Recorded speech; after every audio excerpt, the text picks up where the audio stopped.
Vous qui avez ce texte en face de vous, je vous en prie, lisez-le jusqu'à la fin, car peut-être il vous permettra de ne pas faire l'erreur que j'ai commise en voulant jouer avec mes amis à un jeu. Je m'appelle Jason, je suis un lycéen, et comme beaucoup d'adolescents j'aime avoir ma dose de peur, ma dose d'adrénaline, devant des films ou des jeux. Par chance, en naviguant sur le net je suis tombé sur un forum, dont l'un des sujets était un jeu nommé SCP-087-B. Je me souviens qu'avec des amis on avait joué à SCP-087 une nuit pour nous faire peur, mais, une version B était totalement inconnue pour moi. Je l'ai de suite téléchargé et j'ai prévenu via Skype les amis avec qui j'avais essayé la première version, qu'une autre était sortie. Ainsi Jonathan, Julie et Claire, mes 3 amis, ont téléchargé le jeu aussi. On a démarré un appel vidéo à 4 pour pouvoir voir les réactions des autres et on a commencé une partie chacun de notre côté.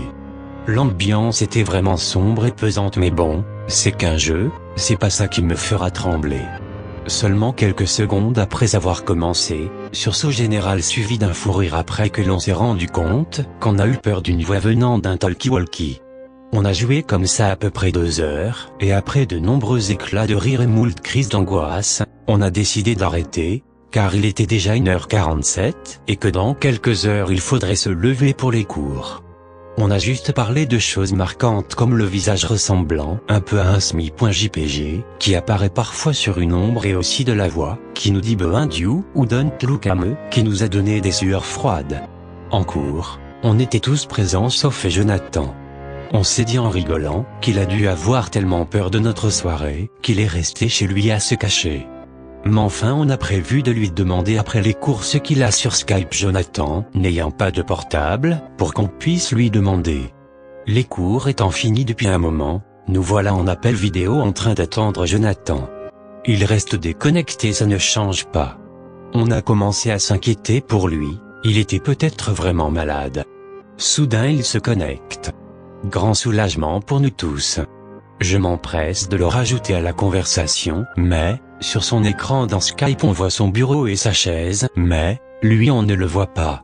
On l'appelle via nos micros, et il ne répond pas. D'un coup son écran devient noir.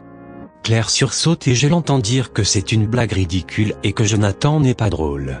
Mais pendant qu'elle parle, l'écran de Jonathan affiche le visage de Jonathan avec les yeux enlevés et les joues arrachées de telle manière, que ça forme un sourire en quelque sorte. On crie tous d'horreur et je retire Jonathan de la conversation au plus vite. On se reprend, ça nous a bien fait flipper. Claire montre bien sa mauvaise humeur, et continue de dire que c'est une mauvaise blague, qui est de mauvais goût en plus. Julie a encore peur, et pour ma part je pense un peu comme Claire tout, en ayant un peu peur encore.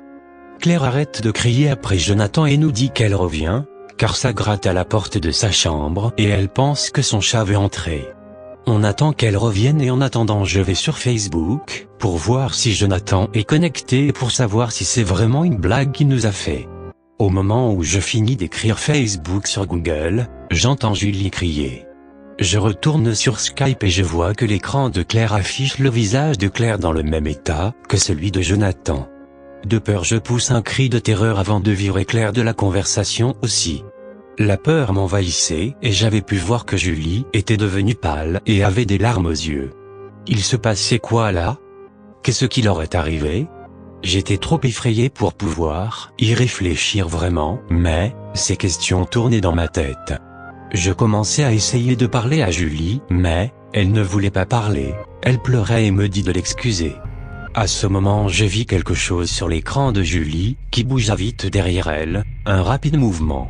Je lui écris avec le cœur, qui battait à 100 à l'heure qu'un truc avait bougé derrière elle.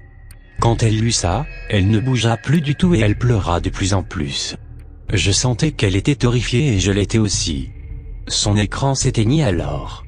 Alors, je me dis que c'était vraiment la fin, on allait tous y passer. Quelque chose d'inconnu avait décidé de tous nous tuer nous 4. Son écran se ralluma et elle était elle aussi comme Jonathan et Claire. J'éteignis complètement Skype et sous le poids de la terreur je me mis à hurler tout en pleurant mes amis.